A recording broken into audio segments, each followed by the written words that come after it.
All right, thanks everyone. I just want to say thanks for attending the session. I hope that it's a little bit more mellow than some of the other sessions, as I understand it. I haven't been able to participate in as many as I would have liked, but it sounds like it's been pretty full on. Hopefully this one isn't as full on. One of the things so I'm Brandon Whitehead. I'm the chair of the ESIP Semantic Technologies Committee. And one of the things that we've been interested in as maintainers of this resource called SWEET, or the SWEET ontology, or the SWEET terminology, taxonomy. T is subjective sometimes, but with that resource, we're sort of acting as caretakers and curators. And one of the things that we'd like to do is get your help with a few tasks, well, at least today. So for today, we've gone through the questions. I just want to give you a little bit of context so that, context so that what I'm asking you to do later on makes a little bit of sense. I just want to stress this is a session. Well, it's not working. It's working. It's an activity session, right? And I'll go through what we're talking about, what I'm asking, and then just there's basically one goal for the session. And I'll run through an example because even with the context, I can appreciate how this might be slightly confusing. All right. So I'll just run through some background quickly about SWEET, just in case any of you, I should look at my Slido results, right?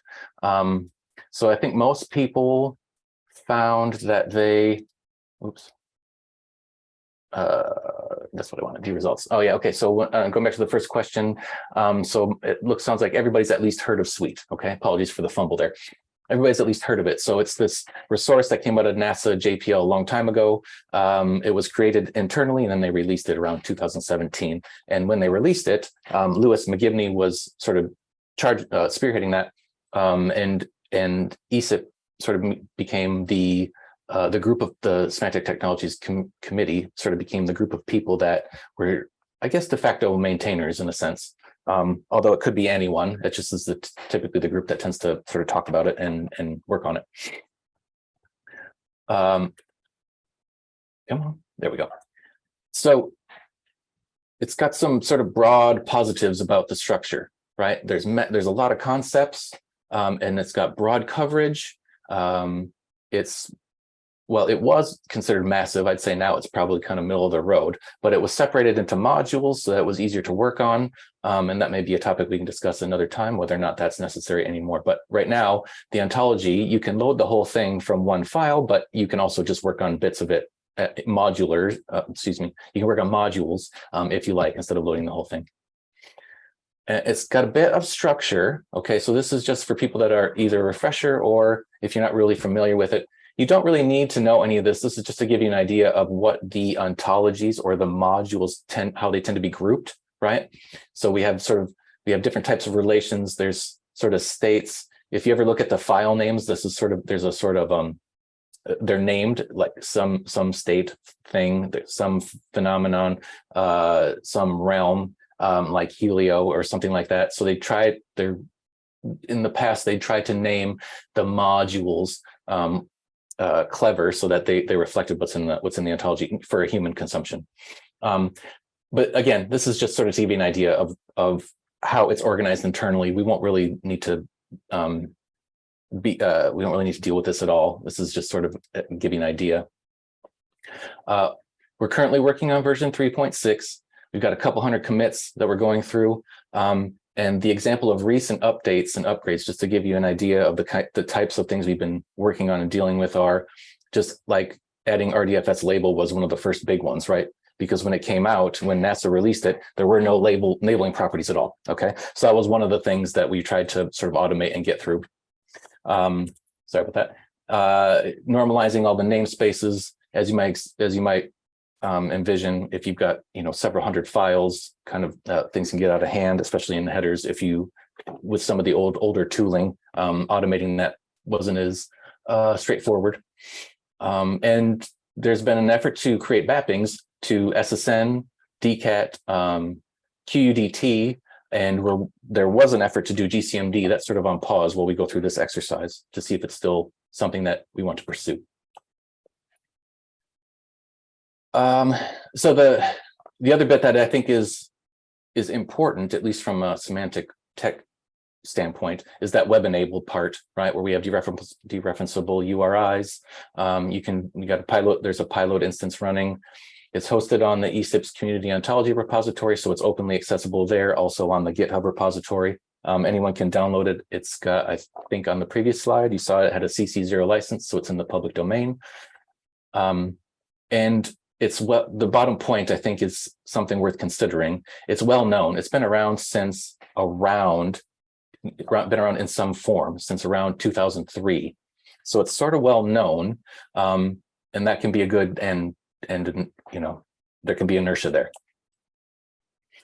So some of the things that we know that needs improvement on is sort of inconsistent coverage, how the concepts are organized, the hierarchy or taxonomy, the depth of any structure.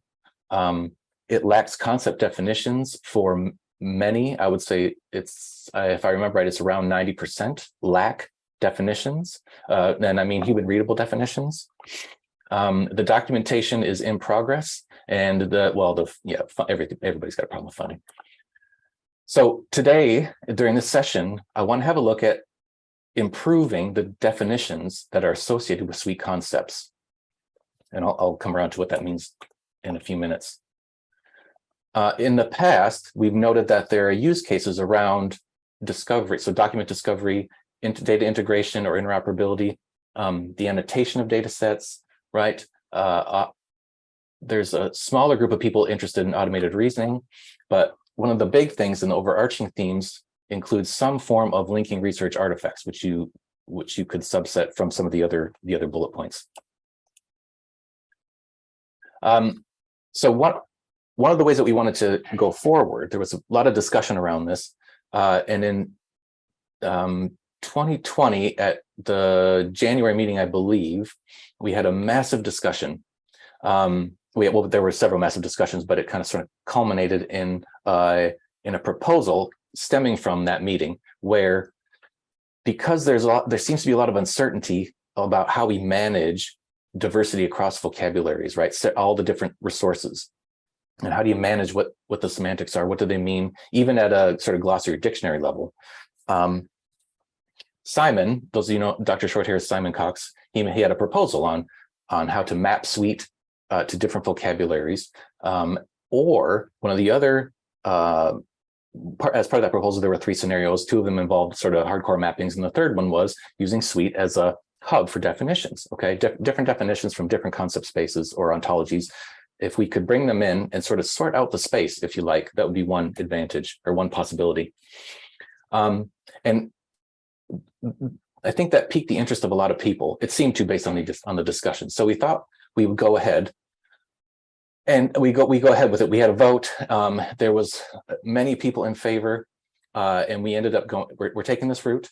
I'll go through some of the work that we've done in the background, but right now we're hoping to bring just definitions in. So if those of you interested in like RDF and semantics, this is just an annotation property. We're not axiomatizing anything yet. We just want to bring in annotation level descriptions from other structures or resources, and see what's available and how those might align from a human standpoint. We're not looking at how to enact any reasoning over that yet. Okay, so this is just for those of you nerds, this is just the example from the GitHub. I just copied it from the initial discussion, but the general idea is we have a concept of soil. That's a class. It's in Suite, it's a subclass of sediment. It has a label, and what we're proposing to add is this whole structure here, where we have a definition and we have the source. So this is the source is Wikidata, and then we have the definition from Wikidata that we pulled in. Same with this is from GCMD. This is from that's GAX. This is DBpedia, and it could be you could have 20 definitions, right? Which resources we pull definitions from will be a topic of discussion. But right now, this is the example that we're kind of working on and working from. And I'll get into the source vocabularies further down. But I just want to note here that we have Wikidata here. Well, none of these have any reference information other than the Wikidata entity, right? Or the link to the source information. What we would also like to add is the contributor, and that's where you guys come in, okay? So anybody that helps with this process, whether it being, pulling things together, reviewing, or any other step in the process would be added as a contributor to this or whichever ones that you as an individual like to review. Okay, well, it's reviewing the concepts. Again, I'll get more into that in a minute. So one of the other things that we're interested in is this notion that we talked about in the agri-semantics community of uplifting resources. Now, this could be from like pick lists, or the example on the slide is a PDF. There's lots of information available that's sort of locked away. I consider PDFs locked away for the most part. But sort of uplifting that and making it openly available with some sort of semantic structure, even if it's just like in a glossary form, like a URI with a term and a definition, right? I think that still has real value, or can have real value, but that's my opinion. And so there's some examples here that we can have a look at, but the idea that you can sort of improve, for any of you that went to Ryan's session earlier in the week, if you can improve that sort of knowledge commons by uplifting some of those, the statements or definitions or relationships that are in closed resources, whether they be closed because it's format or closed because it's copyright or something else, and copyright's a different issue, but just to illustrate the point, right? Trying to uplift, that's what we mean by uplift. It's admittedly vague, but you get the idea. So to start, some of the structures that we identified, so NASA GCMD, the USGS thesauri, I'm interested in NASA STI thesaurus, but we can talk about, that's possibly separate. GEMIT, the NOAA NWS glossary, and NOAA PASS thesaurus, DBpedia, Wikidata, and there are loads of others. But I just highlighted these ones mostly because they're fairly openly available. And given this is ESIP, I thought this might be of importance to people that are involved with ESIP, right? Okay, so it's a little bit of a blather, but let me get through this bit, and then then we can work on the actual activity. Okay, so there's been some work that needed to go on behind the scenes if we wanted to do this, not in like a painstakingly manual effort, right? So 11,000 concepts, we don't want to do that by hand if possible. So what can be automated? And one of the things, so I was messing around, and I just wanted to see, really I was experimenting initially. I just want to see if different, like Jacquard, or different, in this case it's sequence matcher using from difflib in Python, and like just comparing strings, like what kind of results does that return? Is it complete garbage, or is it actually useful? So I wrote a script to run through and do label comparisons, right? I just wanted to see, this isn't comparing any structure at all whatsoever. And the results, so I arbitrarily picked 90% similarity score, just because, well, that's another story. But I chose that as an arbitrary threshold. We can change it. And then I went through and just had a look at the results. They're actually not as horrible as I thought they were going to be. So I thought, well, maybe we can use these. So I ran it over a few to see if it was, if it was just one structure, one vocabulary, or if it actually get returned results that weren't horrible on other things. And it seemed to be okay. Okay. And by okay, I mean it returned some positive results and not a ton of false negatives. It's not comprehensive. Okay. And it's because it's based on term matching, we won't get entities where the I forget which nym it is, but where the concept basically means the same thing, but the term is different, right? So even though the definitions may be the same and you're using different terms, we won't catch that because I'm just doing, at this stage, term labels. Comparing definitions is another thing, and that's another session. Now, because we've started this, we have this massive, well, it's not that massive, but there's several spreadsheets that I'm going to ask you to have a look at your leisure. I want you to help us create the hub. Well, that's the ask. Would you please help us create the hub?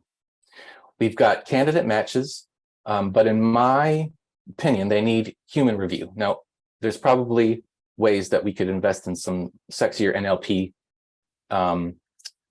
programmatic checking, but for now, I think a lot of the matches need you need to decouple the content, or you need to know what the context is. Okay, and I'll run through some examples so that you know what I'm talking about. But I just given the group in ESIP, you probably know what I mean.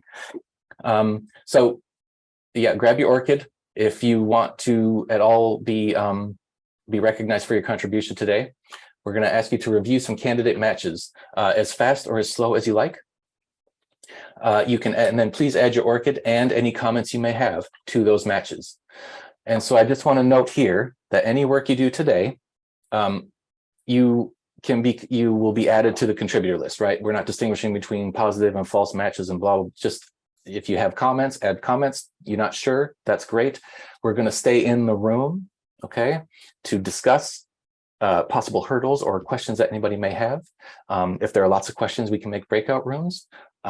So I hopefully you all feel comfortable just to have a chat. And if you want to break out into smaller groups, because that's easier for you, then just let us know and we can sort that out. So the goal for this session is just to get through as many candidate matches as possible. Okay, that's it. If it's 10, sweet.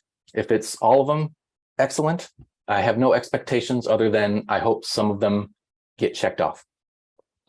The main question that I want you to think about as I go through some examples to help is just, is this definition plausible? Okay, so think of like give it the most leeway you can. All right, even if you have to squint a bit, chuck it in, because even later on we're going to work on the processes to whittle. Are these actually the definitions we want? Is there a preferred definition? Things like that. Okay, but we want to be able to document the process and attach some provenance to things that were included and things that were excluded. So why were they excluded, right? Or why were they found to not be a match? Okay, so the actual process, I'm gonna switch over to, so the actual process, I'll run through an example, but we're just gonna review terms and rows.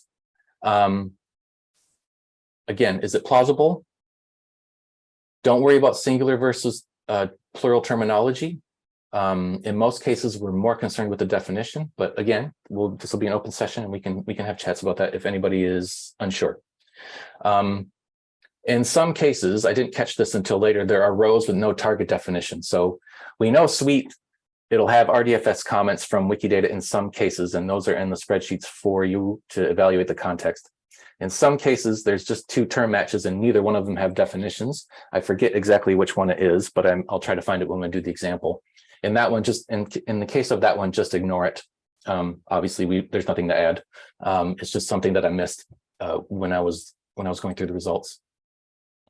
So I'm still sharing. Everyone can see a GitHub page. This is my GitHub, this is a GitHub page for a discussion topic, a request to review. This is Suite related to GCMD concepts. I'll probably make it readable. So anybody can go and look at, you don't need to log in. You can go and read this if you like, but it kind of is a more long-winded version of what I just described, okay? What we're going to ask is, these are the different concept schemes within GCMD. Each one of these linked to a Google spreadsheet. Each one of those Google spreadsheets should be editable to anyone that has a link. If not, let me open my Gmail, otherwise I'll never get the message. Or you can just flag me in here and I'll go look and let you in, but I'm pretty sure they should all be set to that, to anyone, so that anyone can edit who has the link. So what we're going to do is, I'm going to click on one of these instruments, okay? And we're going to go in now. Oh, sorry. I have two massive monitors and come on, there we go. So what we want is, in each spreadsheet should be formatted the same, okay? Meaning you'll have a Suite, you'll have the full URI to the Suite concept. you have the namespace in the that's for later on when I process this. So you don't need to worry about that if you don't want. We'll have if there is an RDFS comment in Suite already, we want to know what that is. There's the term label, the similarity score. So the similarity score, what I mentioned using Python difflib, this is just comparing the text in the label. So the LiDAR and LiDAR are the same, ignoring case. So it thinks they're the same, right? This is super basic. And then here is what's available in GCMD. So they're talking about active remote sensing. Yeah, okay. So it's the same, right? Now, this may differ from what we already have. That's fine. You may find cases where in here, oh, it didn't strip out anyway, okay. So apologies. We may have a few ending characters and so forth in there. I'm not sure what that's about. Anyway, so apologies for that. You'll have to read through there. Ignore those. You may find that there's a definition in there, like, for example, this first sentence might be something that you would consider the definition, and the rest is like, you might want to call it a scope note, or it's just supplementary information. At this stage, if you want to pick those out and add that in the comments, that's great. If you don't, that's fine too. If you want to actually dig into these, that's cool. If you just want to run through and say, yeah, that's generally the same, I mean, from my perspective, that's the same.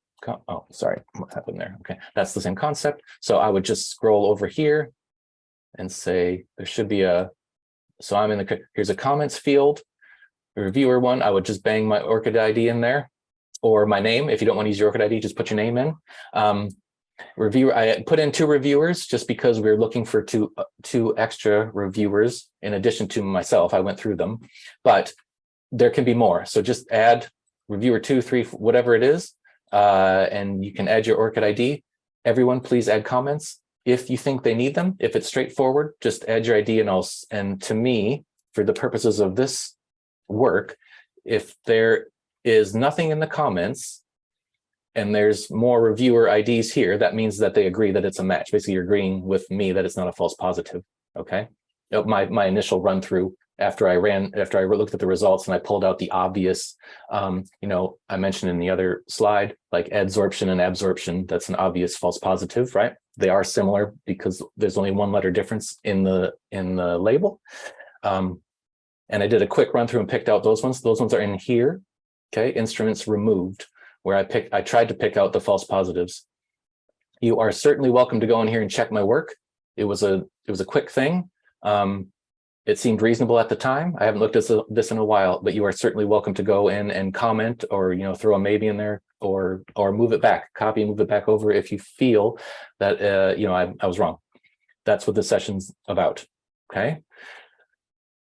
Okay. Let's see. The things that you might want to look. Oh, sorry. Things that you might want to look out for are. Let's see. Like microscopes and microscope, I wouldn't worry about that. Don't worry about the not the tense, the whether it's plural or not. But there are some things where the context is just obviously wrong. All right, let me go back and see if I can go into a different. Here. I think this projects is a good one because Suite doesn't have projects and GCMD does. And I just ran it over everything. But like, let's see, yes, I opened app. Yeah, so the platforms removed are things like above, right? I actually don't know what above is, where that's from. That's from relational space. Okay, right. So as a sort of spatial predicate, above versus above, which is the Arctic Boreal. I mean, obviously those are not the same thing, right? So things like that are obvious, but there are other ones where it's not so obvious. There may be some nuance. And it's okay if you're not sure. It's okay to raise your hand or just interrupt. Jump into the session and say, "I have a question on." Tell us the spreadsheet in the row, and we can have a chat about it and figure out what we want to do. Or if anybody in the session has any additional information, for example, we'll just run through it that way. All right, now I'm going to go back here, and I just want to pause. I'm going to stop sharing for a moment. I just want to pause. I want to take a breath. That was it was a little bit of a whirlwind. I feel this is somewhat straightforward, but I also feel like I've been looking at a lot. So I'd like to know if you guys have any questions. Was it not as straightforward as I pretend it is? Anything? By anyone? Yeah, this is Jump Madison. in. Langley. Yeah, hey, Madison. Can you kind of go over the different ways that the different contexts that we have for suite? So you said a lot of times there is no definition. So Yep. how do we know what the context is? Yeah. No. Okay. Let me go back. Let me just share my screen again. So one of the tricky bits with suite is if you haven't, let me see, I'll go to, we'll do science keywords because it's general. Okay. If you haven't looked at suite, the context, yeah, that's a good question, because I'm looking at the URIs and I'm saying, well, this is in human research, right? So this is the ontology file it's in, is human research. So everything in there should somehow be related to human research. Now, I don't know how, but I'm seeing its validation. But that's because as you say, because most of the concepts don't have definitions. That's going to be a problem. That's something that we're trying to work out. And that's why I say, take a maximal view. So if you're not sure, if it isn't, you can put it in the comments and not leave. You can suggest not a match, not sure, something along those lines. Or if you think, yeah, that might be, that's fine. Again, this is something where you can just ask. And there's loads of people. There's a few people in here that are like sort of intimately familiar with suite that might be able to help if you're not sure. But that's the real problem. That's precisely one of the problems that we're trying to address. Okay, that makes sense. So looking at the URI, that will give us kind of the category that it's supposed to fall within. Yeah, and if you're not, oh, sorry, go ahead. Oh, and then my other question is just the comment. So column D, that is equivalent to definition? Yes. Okay. Well, it's a comment, so it could be context. It could, they were carried over from previous version when it was at NASA JPL, okay? So they used RDFS comments. Keep in mind, this all predates SCOS. So sometimes there's a bit of semantic, it's not hijacking, but the overloading, okay? So anything in suite was put in as an RDFS comment. We may in the future make those definitions, but right now it's just a comment. It may include a definition, but at minimum it'll include additional context about what that term is, okay? And some of them, I think I'm still sharing. If you can look at row 10 here as an example. So there's earthquake. Now we probably need a definition for that, like as humans, but the one that's in here, a lot of them have brackets for Wikipedia, and that's the citation we have. So somebody got it from Wikipedia, no idea which version, right? It would have been from 2008 or something, I don't know. But sort of that's where they got it. It was a Wikipedia thing and they grabbed it, right? They don't all have that. Some of them do. Where was I going with that? Yeah, that's it. But yeah, for the ones that don't, so and the majority of them won't have any comments or any supplementary text. And in those ones, like this one's global positioning system, that's, well, from my perspective, I think that's sort of straightforward. But if you aren't sure, that's all you have to go by is what's the URI as a guide or a clue. Again, we're going broad strokes here, right? Or paint with a big brush, okay? Does that help? Yep, that helps a lot. Thank you. Cool. Anybody? Oh, yes, Robert. Sorry, I can't see hands when I'm sharing my screen. I'm not that good. All right, so go ahead. Yeah, to supplement the question and answer. So context could be identified in part by doing, as Brandon said, looking at the URI. I should say the portion of the URI that's relevant. So that is the facet or the grouping according to which suite was structured along, but also by looking at the documentation from past and more recent publications. So in the chat, I put a link to bibliography And it's also on the, there's also a similar bibliography on the GitHub for Suite. But if you look at those papers, including from the late Rob Raskin, you'll be able to glean insights about the context and the motivations for different facets and what the intended meanings are.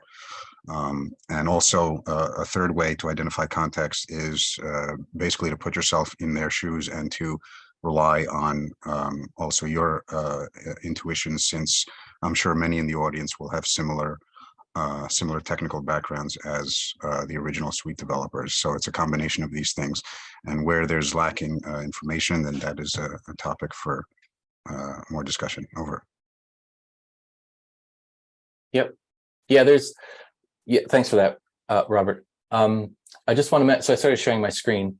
I just wanted to mention that if you are interested, and I don't know what everybody's experience level is, but you're welcome to load it into Protege or search on eCIP's core or search in GitHub, right? So we had, what was the one we were talking about?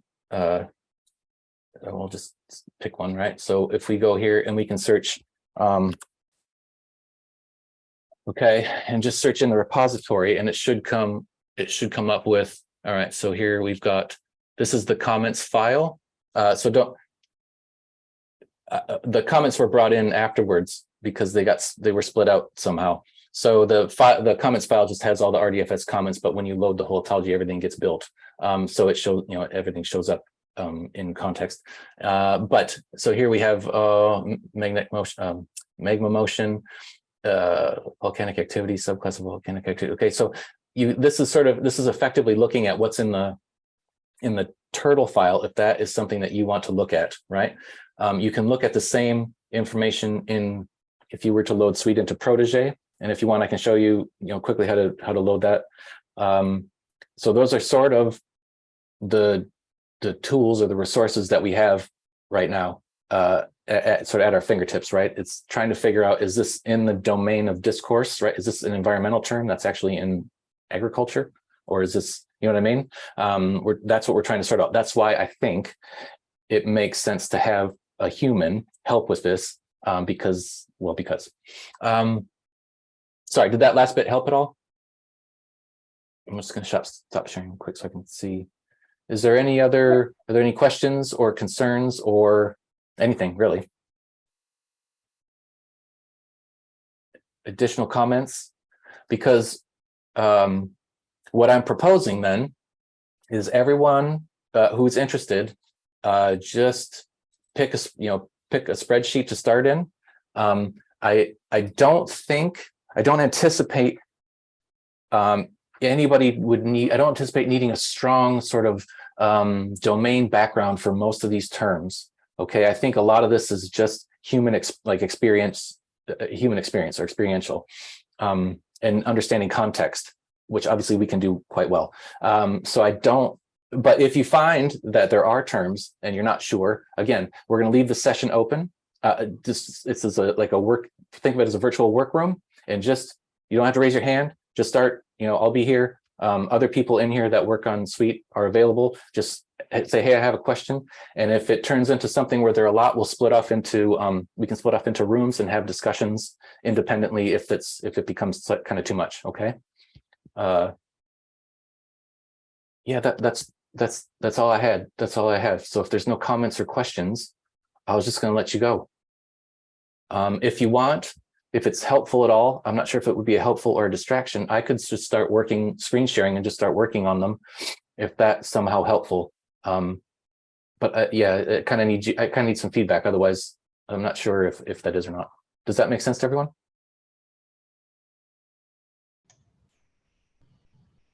Hi, yes, it does. And I think it would be helpful if you went in and did a couple of examples too, though. Okay. Yeah, sure. Oh, cool. Thanks, Madison. All right. Sorry, let me share my screen again. So can I? Just a moment, please.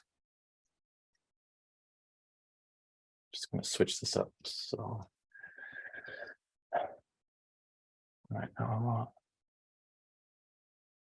this one. Okay. So can everyone see the discussion page on GitHub? Did I share the right screen? Yes. Oh, cool, thanks. Okay, so I'm just going to start with, I'm going to go into the USGS thesauri. So in here, we have the main thesaurus, we have lithology terms, CMEX. Oh, Kate, you reviewed CMEX already, so I might just have a look at this one. And maybe, because you're online, maybe you could also comment, because did you run through these already? Oh, we already have two, yay. That's because I was actually doing it while you were talking. Oh, Sorry. right. Sorry. No, it's okay. No, don't be sorry. Okay. Yeah, sorry. Ruth helped me plan the session, so it's all good. So in the CMEX versions, the CMEX is actually interesting for a few reasons. Let's see. So we're interested in. Okay, so we have the comments. Let's see. All right. Can I? Oh, there we go. So we've got. I would look at abyssal plane. I'm assuming that's good, and I would go in and. Oh, in Google Docs, because if we're all in the same doc, I think if I move rows, it shows up for everyone. So I would just add reviewer 3. And I didn't copy my ORCID, so I'm just going to put Brandon, because I'm going to get rid of this anyway, because this is just illustrating what's going on. So I think abyssal plane is the same, because I don't think there's any context where there's 2 of those, right? Ocean floor, yeah, fine. So I'd like to add that definition to this concept in the future. Same with alluvial fan, anthropogenic, atoll, bank, bar. I don't know, bar, I just want to make sure. Oh, geoform. Oh, that's interesting. All right. And it's land coastal. So yeah, I would add my name. So sorry, I've been saying I'm going to add my name, and I'm just going down. I'm going to copy and paste them all the way down until I get to one that instead of going over every single time. Because I have this on a ridiculous font, so hopefully other people can see it.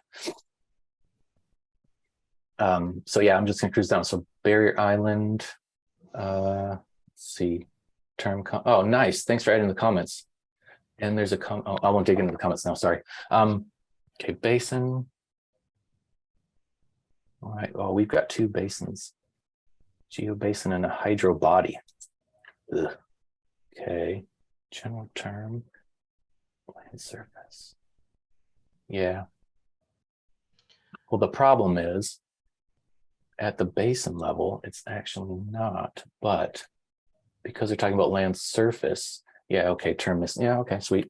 So if I were doing it, somebody already went in and characterized this as a term mismatch, which is great.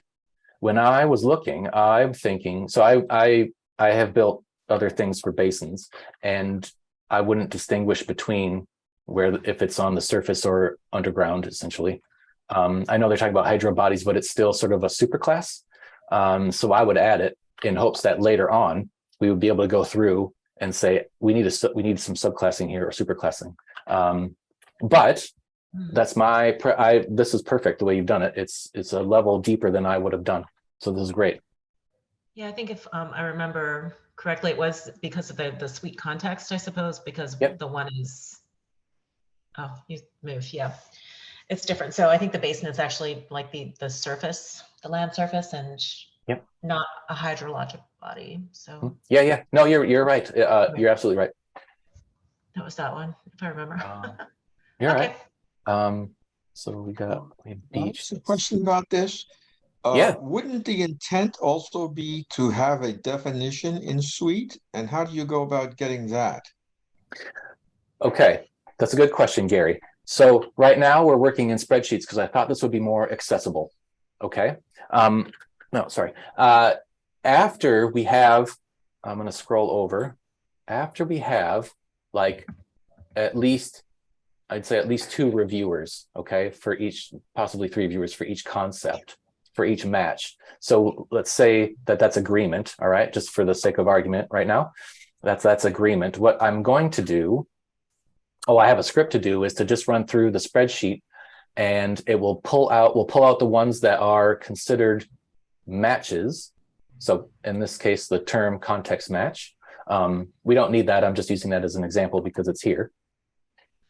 So yeah, and it'll build that sort of RDF OWL information from the spreadsheet. So these will get added to Suite in an automated fashion, and I'd like to capture the IDs of who contributed to that review process. So this whole thing will get pulled in. Now, the structure of that we haven't decided on yet in terms of how to use blank nodes or not and so forth. Okay, so just so you guys know, there's some of this that's still under discussion, but the gist of it is whatever the structure looks like, the definition will be added. We will note that it comes from, in this case, it's the USGS copy of CMEX, I think, if that's right, Kate, because it's actually not from them originally. But anyway, that's a separate thing. Yeah, so we'll note that it comes from the CMEX vocabulary, and these were the reviewers. Does that answer your question, Gary? That does in part, but I have another question. Yep. Again, this may be for some other time, but I looked right. at one or two also while you were going through some things. Yep. And I thought that some of the definitions, the GCMD, were encyclopedic. And so my note said that this portion is the definition. Now that wouldn't, it would be difficult for you to write a script to be able to do that, because it would have to understand that I was just saying, which portion was the definition and which portion not to bring over. But that situation will probably occur where we basically think this is saying more than you need for a definition, right? Yeah. I know you're right. I think you're right. I think that will be difficult to try and automate. Yeah, I didn't put in a template for those types of things. So just dragging them out of natural language would be probably a bit cumbersome. But I think what we can do is acknowledge that it's at least that it's a match, even though there might be more information.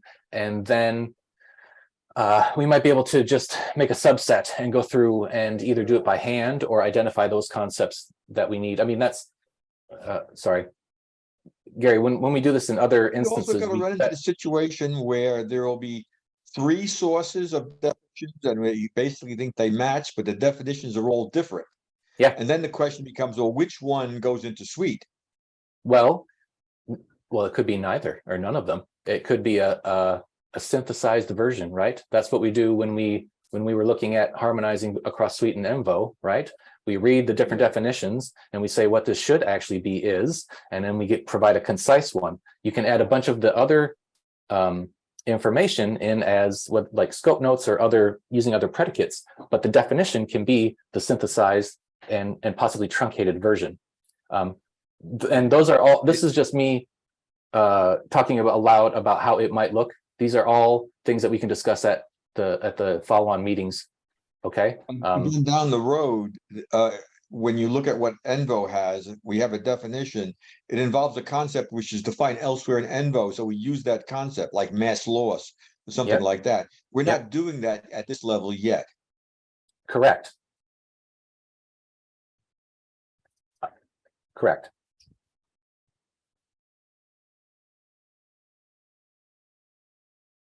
Let's see. Oh, sorry. Any other comments? Please don't raise. Well, I can't see if you're raising your hand, so just interrupt, jump in. It's okay if there are comments or questions. Hey, Brendan, it's Rob here.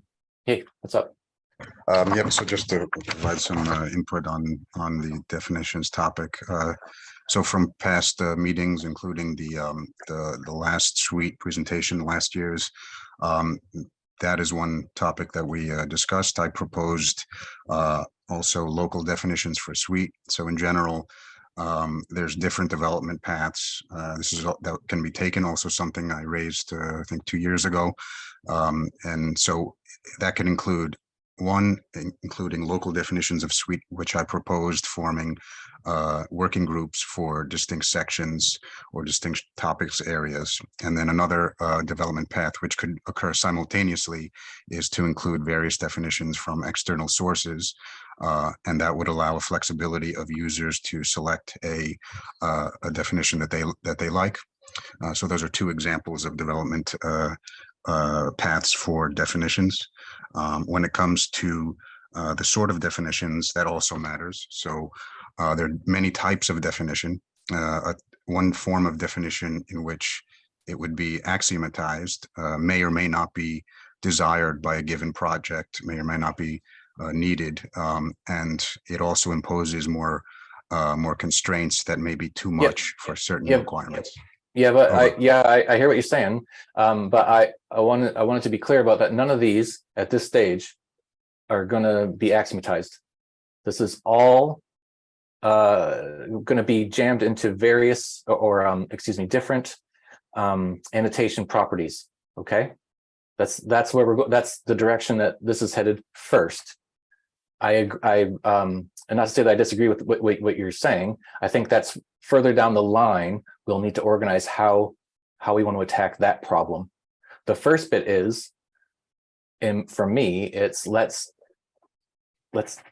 try to conciliate or pull together the range of definitions that are being used across multiple vocabularies and see if we can find any harmony, right? Now, and I think once we have that, which is this exercise, right, trying to pull some of these together. Once we have that, I think that's when a lot of the approaches that you discussed, the problems that will come up, I think from my perspective, that's when those become sort of more apparent, relevant. Does that make sense? This is just annotation, right? It has no effect on, it will have no effect axiomatically on anything other than we may notice that there are things that need to change based on the definitions, right? That have been provided. Does that make sense? If you mean addressing me, yeah, I understand. You and I have spoken about this before. I was only making the point that there's different development paths, and the one in which a certain type of definition is axiomatized, that is, I'm just pointing out that is not necessarily needed for every user. And so in the past, I made the suggestion that there could be distinct suite versions. So for example, for a user base which only needs a flat list of terms, there could be a suite version in which that's the case. For a user base in which they may want a set of suite terms that are axiomatized, then perhaps that can be something down the line. I'm just speaking generally to the audience that is not aware. You do not necessarily have to axiomatize definitions. It really depends on your use case, your context. And so that's just a general point. Over. Yeah, no, cool. Yeah, and to be fair, I would love to be able to create, in a previous project, we called them slices, right? So you have slices of the semantic resource, which may incorporate what you're talking about, where you just have, maybe term labels in multiple languages. You may have different hierarchical structures that you want to isolate. So many of these vocabularies have their own hierarchies. And if you're able to sort of, again, provide a sort of loose match, then you can start to build views or slices around those views, right? So for example, as a use case for this, you could, it's conceivable to develop an application and say, I want all the suite terms that have GCMD definitions, right? Because I don't know, because I use GCMD and I know what's in there. Or any other, I'm just using this one as an example. So you can query things in or out once you have it in there. So the point right now, obviously right now, is then to get some of this in, and then we can start to figure out what is actually useful or more useful or preferred.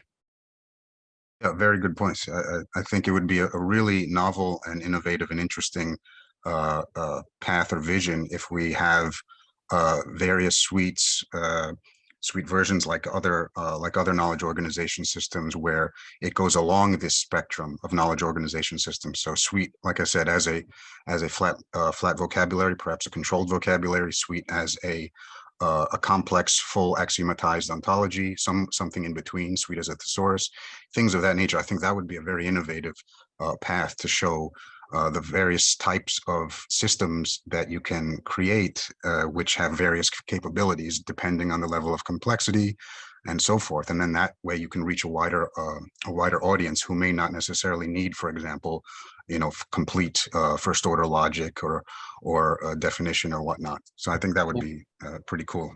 So I have a totally operational type question in Yep. that I was going through the CMEX list.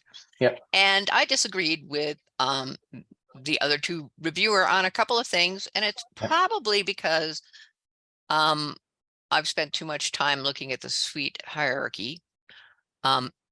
And so if you would look at lines 12 through 15, I believe, we might 12 want to through talk about 15? them. Mhm. Okay, so we have, oh yeah, is this another one where we have biologists talking about geology? I'm just kidding. Substrate, This should be, that covers oh, sorry. sorry. Well, this one we can ignore. NaN is not a number. There was no value, but it didn't get caught. So this one we can ignore. Good, Okay. great. But this Because one, that really, yes.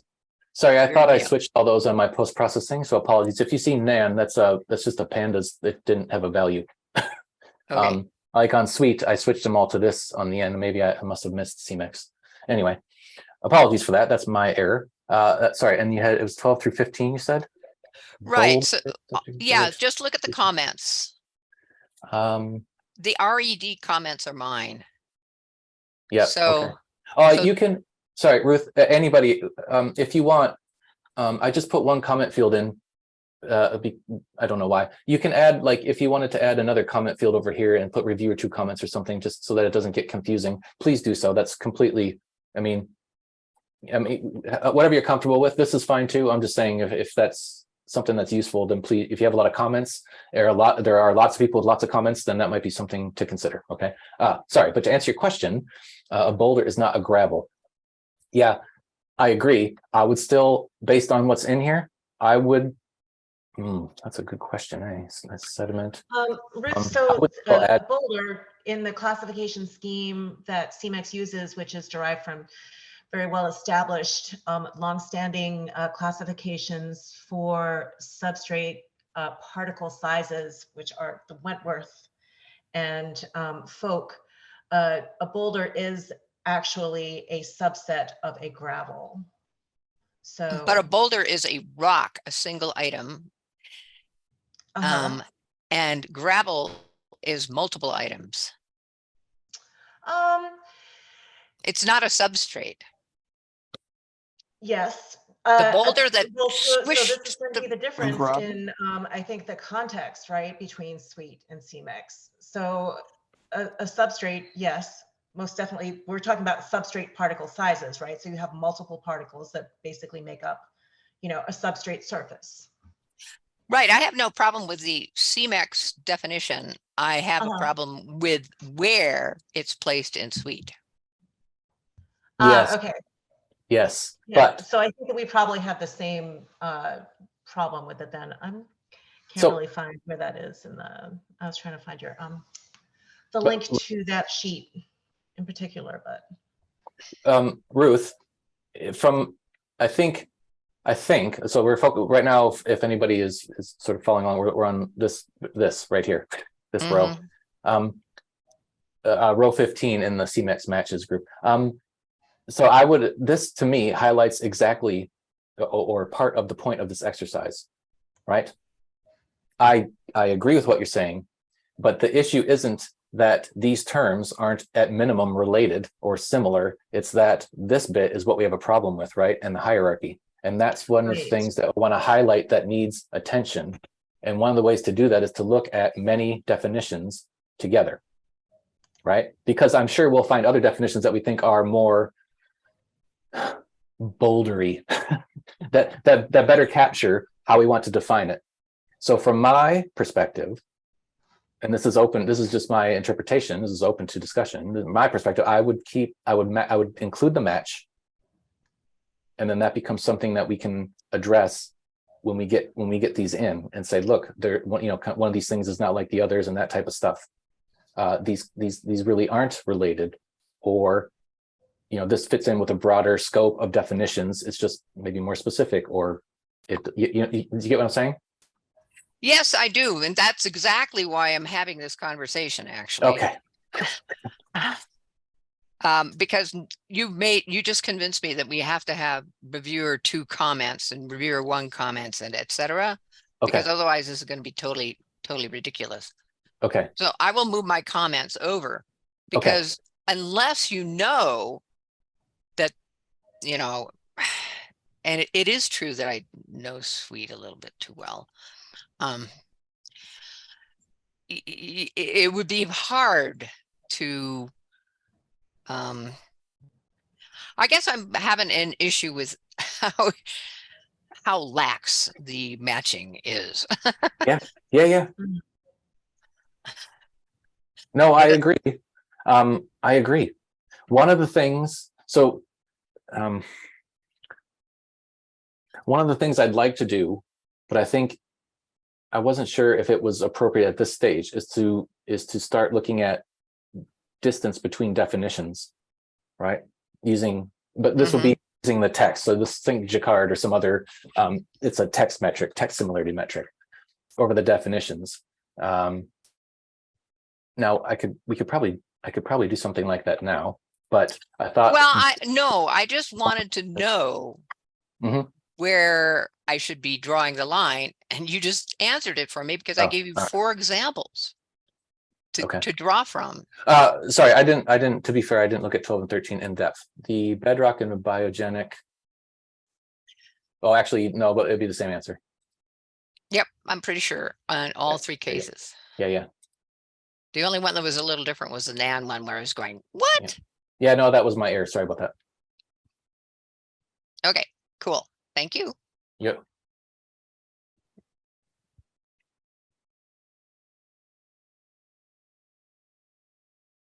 Oh, I'll just add, I get Ruth, well, for anyone interested, like when we finish the session, like these aren't going to get pumped into Suite right away. I expect that we'll discuss them further in like STC meetings, perhaps semantic harmonization meetings, whenever we can fit them in. And there'll be issues like you just mentioned, or we can have a look and say, actually, no, none of the reviewers agreed on this one, right? That type of thing. So yes, please do leave your comments. And that's a really good point about the loose matching that I've envisioned. Let's see. So where am I? I was on.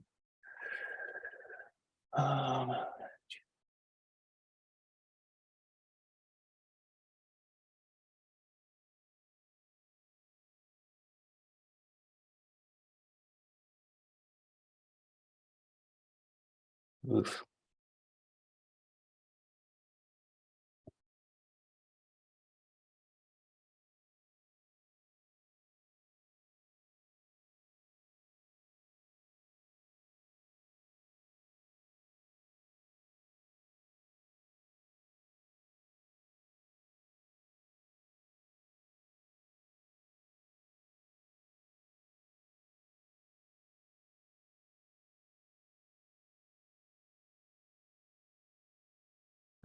I think, sorry to interrupt everyone. One of the things that I think is also worth highlighting at some stage, not today, but at some stage in the future, is so we're using definitions, or in this case we have some scope notes, some way to contextualize what we think this concept means, right?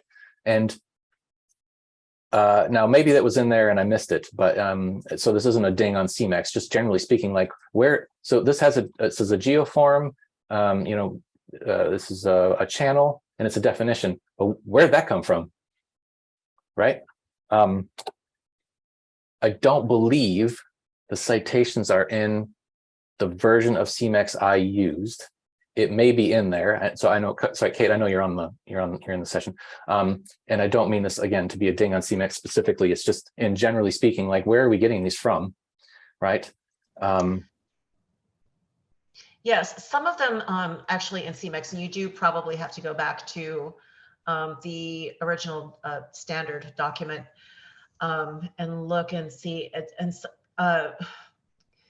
the definitions come from a variety of sources, which Yep. I think is like wherever the development team of CMEX originally like reviewed, you know, various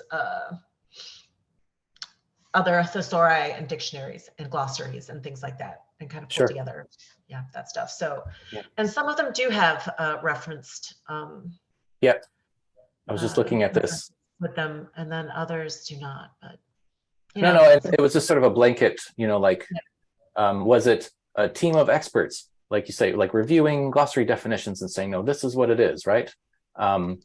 Or what, like this one says modified from Jackson 1997, and I'm assuming that's the this one. Yeah, that's a basic Version Jackson dictionary of geological terms is my guess. Terms, yeah.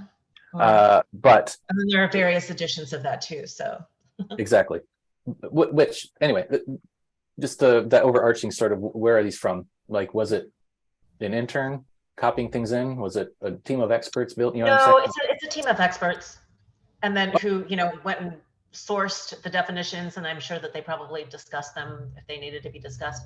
Pretty much the process that you guys do here. So Yeah.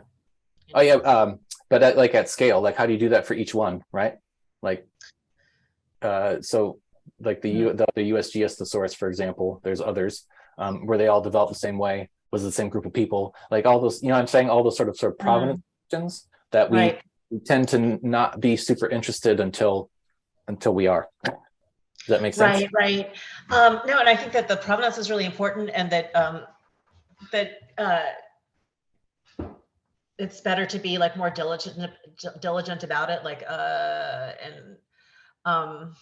and hopefully CMEX will be more like that in the future. But I'm not sure, like, so because what you could say is you could just sort of like refer to or cite that or reference that back to the CMEX 2012 standard document, right? Because the provenance and the process of working through all this was all documented there. You could kind of see that. I mean, Yeah, right on. You or yeah, absolutely. Yeah, like I said, I didn't mean it to be a ding. Like, is it in, like, you know, is it trapped somewhere? Is it captured? Sometimes off the top of my head, I think, you know, there might be like a section that talks about, or at least like an appendix, and say like these people, you know, worked on this part, and these people performed these, you know, sort of like duties, and these people were the writing team, and these people were the, you know, stuff like that. So right on. That's going to get you as close as you possibly can to that. So like this one, current, it's equivalent class to electric current. So this one is not a match, right?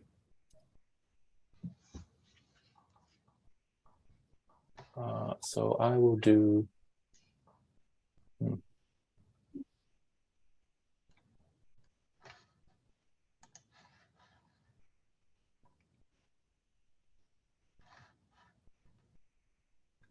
nuts.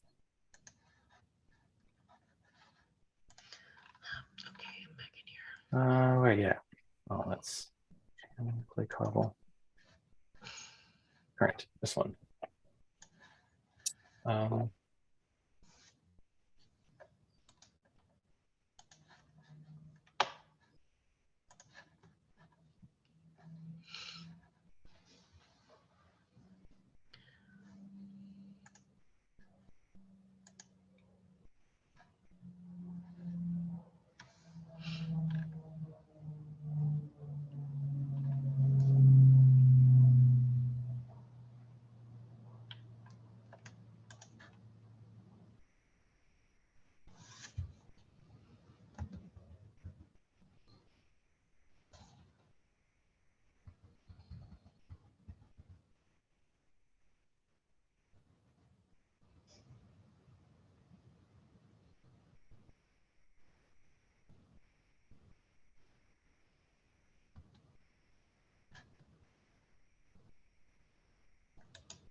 What? Ooh.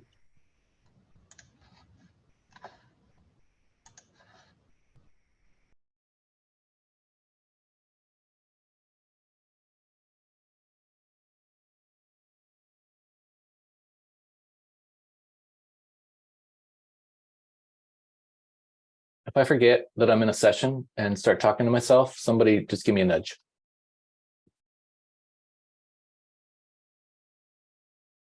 Oh man, sorry I missed the comments. Apologies. Thanks for everyone's help. We have a few minutes left, and I think as part of the session, one of the things, sorry, I'm looking for, I have 9,000 tabs open, is having 3 takeaways. And there's a, sorry, I'm looking in the Kiko chat on the tab. There's an agenda, SCAD, Slido, and 3 takeaways. And I just am conscious of time. And if there's any comments, if anybody wants to fill in anything from the takeaways, certainly a lot here that I haven't considered when I was just ramming through some of this earlier. But if there's any comments or questions or anything, please share them. And I just want to mention that these are openly available. So if this is something that you're interested in, or you have a vocabulary that you maintain or anything like, this is something we can, these are openly available to access anytime. And we're open, I'm open to other vocabularies if you have suggestions, and other methods certainly as well, if you have suggestions for that. Again, this was just something I thought, oh, I wonder what this looks like. And on the face of it, didn't seem bad. Perhaps there's a more precise way to do it. Well, I'll jump in and say, like, from a person who normally doesn't think about ontologies, this is kind of a fun exercise because it gets you really thinking about like the importance of ontologies and how, you know, definitions for the same word can mean very, you know, different things in different contexts. So this has been an interesting activity for me. Thanks. Hopefully, at minimum, it allowed you an opportunity to rest your brain a little bit or use a different part of your brain for a little while. Yeah, it was good. Cool. Thanks, everyone. So look, I'll be online. I'll be online. If there's any comments, please share them. If you wouldn't mind, if you have anything you want to add to any notes in the agenda, or anything you want to add to like the agenda as notes or anything, please do so. I think the session was recorded, so I'll go through afterwards and pull out any nuggets. But just thanks, everybody. I'm really happy with the turnout and the help, and the discussion was fantastic. So thanks for that. So Brandon, I do have a question. Yeah. And that is, are you going to have any more of these type sessions? Like, are you going to start up the monthly thing that you used to have for a while on Suite? Because if you did, I would attend that and do more of this, because if I don't have a, it's not something I would just naturally do instead of like reading a book and watching TV or something. Yeah. But having a place to go and get it done, then I can do it. So, so to answer your question, yes, I started. So I sent out a poll earlier last year. I sent out a poll last year about holding regular Suite working sessions, like one day a month, kind of like how we do the other Suite, the other ESIP meetings. And Ruth, the only reason I didn't start them again is because I think you and I and Kate were the only ones that replied to the poll. And so I meant to ask you in one of the meetings, and I didn't. So I can start them again, and hopefully we'll get a more participation. But I'll have to send out a poll for times, because I'm not sure if the slot we did use is still available. So I'm happy to run them again. It's just I wasn't sure if there was interest. So put it this way: even if it's just Kate, me, and you, it will move things forward. Yeah, albeit slowly. No, I agree. Right, and there's I guess doing it regularly sort of like retain a process a little better. Like coming in today, I was just like, yeah, I know that I did that CMX one, but I can't remember like what I was actually, so you'd tend to be more consistent, I suppose, in your evaluations, I think, if we kind of did it regularly. As another plus for that. But I think that, yes, I can't guarantee that I'll make them all, but I can try. No, no, it's all good. Just something on the calendar sometimes is good enough for a prompt, right? Yeah. Exactly. Yeah, no problem. I'm just making a note.